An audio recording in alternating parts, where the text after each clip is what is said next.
अभी थोड़ी देर पहले डॉक्टर आपने बताया था कि आईवीएफ ट्रीटमेंट का जो सक्सेस रेट है वो choosing the right IVF centre पर डिपेंड करता है। जी, तो yes. ये करेक्ट आईवीएफ सेंटर चुने कैसे, मतलब क्या पैरामीटर्स है जिनको ध्यान में रखें जब हम एक आईवीएफ सेंटर की तलाश में जाते हैं? I think that is the most important thing, हाँ। और उसकी अवेयरनेस बहुत ज़रूरी है, क्योंकि आईवीएफ सेंटर का जो सक्सेस रेट है सबसे इम्पॉर्टेंट वही है। बट सक्सेस रेट भी हम दो तरह से देखते हैं। एक तो होता है कि सिर्फ प्रेगनेंसी रेट, प्रेगनेंसी सिर्फ कराना ही हमारा एक लक्ष्य नहीं है। हमारा जो एम है वो एक हेल्दी बेबी उसको at the end of 9 months देना, जिसको कि हम कैरी होम बेबी रेट बोलते हैं। तो जितने भी सेंटर्स हैं मोस्टली सबकी वेबसाइट्स होती हैं, तो पेशेंट जाएं देखें उस पर, या पेशेंट जब आईवीएफ सेंटर में ही जाता है तो उनसे पूछें कि आपका कैरी होम बेबी रेट कितना है। Carry home baby rate, yes, that is the benchmark. So carry home baby rate is means healthy baby. 9 महीने पे आपने एक हेल्दी बच्चा लेके घर गए, तो वो एक जो है, तो उसके लिए शुरू से जब हमने आईवीएफ मैंने स्टार्ट भी किया, तो हमने ये डिसाइड किया था कि हम ऐसे पेशेंट को छोड़ नहीं देंगे कि आईवीएफ किया और 2 महीना देखा, कंसीव करने के बाद अब तुम कहीं भी डिलीवरी कराओ। तो एक हैंड होल्ड करना जो बोलते हैं through out the 9 month journey, क्योंकि आईवीएफ प्रेगनेंसी तो डिफ़िकल्ट होती है। वो पेशेंट्स मोस्टली ऐसे होते हैं जो नॉर्मल नहीं होते, कुछ ना कुछ उनके और भी एडेड होता है, कोई हाइपरटेंसिव होता है, कोई डायबिटिक होता है, तो हाई रिस्क प्रेगनेंसी होता है, तो मॉनिटरिंग भी उनको एक्स्ट्रा चाहिए होती है। They need extra care also, and आपका एक पूरा ध्यान होना चाहिए। तो वी ट्राई कि हम अपने सेंटर पे ऐसे हमारे जो कंसीव पेशेंट्स हैं उनको हैंड होल्ड करके पूरा 9 महीना उस जर्नी को कंप्लीट करें, so that they get a healthy baby at the end of the day. तो ये एक सबसे इम्पॉर्टेंट चीज़ है कि आप कैरी होम बेबी रेट पूछें।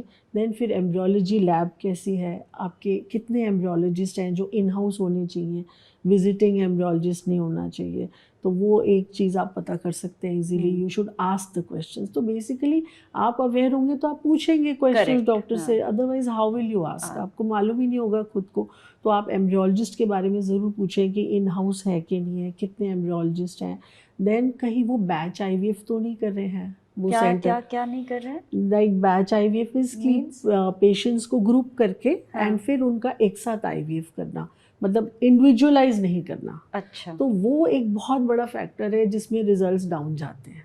तो जैसे आपने मान लो 5 पेशेंट्स को ग्रुप किया एंड देन आपने उनका एक साथ ट्रीटमेंट करा, एक साथ करा एंड एक साथ एग रिट्रीवल किया सेम डे, और फिर उनके एम्ब्रियो डालने। मिक्स नहीं हो जाते? नहीं, एम्ब्रियो मिक्स नहीं होता नहीं, वो नहीं होता, वो नहीं होता, बट उसमें आपकी क्वालिटी अफेक्ट होती है। अच्छा। पेशेंट इंडिविजुअलाइज नहीं होता, क्योंकि एवरी पेशेंट इज डिफरेंट, उसका ट्रीटमेंट अलग होएगा। हाँ, यस। तो वो चीज़ जो है बहुत इंपॉर्टेंट है कि बैच आईवीएफ नहीं होना चाहिए, और वो कंटिन्यूस इंडिविजुअलाइज ट्रीटमेंट हो रहा है कि नहीं। जो आपका मेन कंसल्टेंट डॉक्टर है वो आपसे बात करता है कि नहीं, आपको टाइम टू टाइम ट्रांसपेरेंट है कि नहीं ट्रीटमेंट। तो वो ट्रांसपेरेंसी बहुत इंपॉर्टेंट है।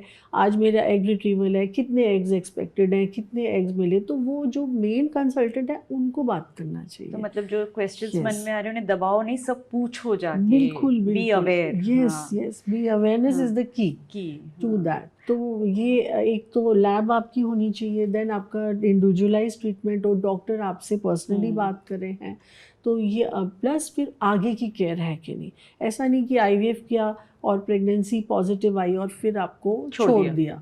तो वो बहुत सारे फिर अबॉर्ट कर जाते हैं आगे जाके। और वो तो जब मैं जयपुर आईवीएफ सेंटर आई थी तो मैंने खुद वो बेबीज और मदर्स से मैं मिली भी थी, मैंने उनसे इंटरेक्ट भी किया था। तो कैरी होम बेबी रेट तो मैं ही बोल सकती हूँ कि Neelkanth has been doing very well in that. एक जो आईवीएफ की बात होती है तो एक वर्ड है, अभी आपने भी बोला, एम्ब्रियोलॉजिस्ट। ये काफ़ी सुनने में आता है। तो उनकी क्या भूमिका होती है, एम्ब्रियोलॉजिस्ट की क्या भूमिका होती है? आई थिंक वो बैकबोन होता है किसी भी आईवीएफ सेंटर का, उनका बहुत इम्पॉर्टेंट रोल होता है। और बेसिकली जो एम्ब्रियोलॉजिस्ट है वो इन हाउस होना चाहिए, आपके कंटिन्यूस उनका अवेलेबिलिटी होनी चाहिए, विजिटिंग एम्ब्रियोलॉजिस्ट नहीं होना चाहिए। बिकॉज अगर आज मेरा पेशेंट है उसके एम्ब्रियोज हैं, तो एम्ब्रियोलॉजी में टाइमिंग इज़ वेरी इंपॉर्टेंट। बहुत बार ऐसा होता है कि हमारे एम्ब्रियोलॉजिस्ट सुबह 7 बजे आके लैब खोलते हैं, दे वर्क एंड देन फिर मे बी रात को 10 बजे भी आना पड़े। तो अगर वो डेडिकेटेड एम्ब्रियोलॉजिस्ट होंगे तो ही हो पाएगा, अदरवाइज विजिटिंग एम्ब्रियोलॉजिस्ट आएंगे और चले जाएंगे। तो इन हाउस होना चाहिए, बिल्कुल होना चाहिए, सो दैट कि पेशेंट के टाइमिंग के अकॉर्डिंग कि जब आपने एग रिट्रीवल किया या जब आपने एम्ब्रियो बनाए, तो एम्ब्रियो इतना डेलिकेट होता है कि आपको टाइम पे कब उसको चेक करना है कब नहीं, that is very important and that plays a major role in the success rate. And they should, उनका क्वालिफिकेशन सबसे ज़रूरी है, बिकॉज पहले, आज से पहले ऐसे कोई गाइडलाइंस नहीं थे। तो कोई MSc बायोकेमिस्ट्री या MSc बायोटेक्नोलॉजी भी कर सकते थे, बट अब क्या है कि डेडिकेटेड स्पेशलाइज्ड, यस, दे पैरामीटर्स हैं कि आपको वो फुलफिल करने ज़रूरी हैं, तभी आप एज एन एम्ब्रियोलॉजिस्ट प्रैक्टिस कर सकते हैं। तो वो चीज़ भी आपको जाननी चाहिए।